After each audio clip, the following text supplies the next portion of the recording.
আমি আজকে রান্না করব ফ্রাই গরুর মাংসের কারি। প্লেটে 500 গ্রাম গরুর মাংস নেব। 1 টেবিল চামচ আদা বাটা দেব, 1 টেবিল চামচ পেঁয়াজ বাটা দেব, 1 টেবিল চামচ রসুন বাটা দেব, 1 চা চামচ লবণ দেব। এবার মিক্স করে নেব।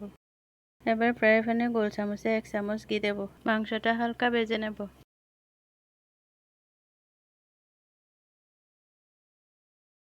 আরেকটা ফ্রাই প্যানে গোল চামচে 1 চামচ ঘি দেব।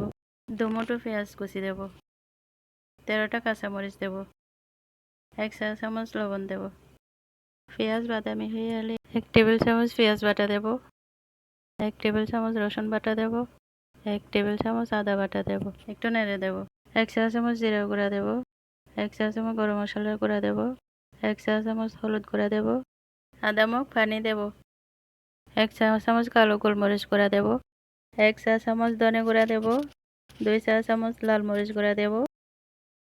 মশলাটা কষিয়ে এলে 2টা টমেটো কুচি দেব। একটু নেড়ে দেব। 1 মগ পানি দেব। 5 মিনিট পর ফ্রাই করা মাংসটা দেব।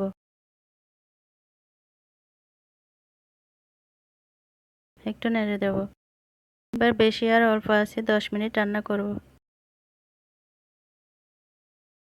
এবার পরিবেশন করব মজাদার ফ্রাই করা গরুর মাংসের কারি।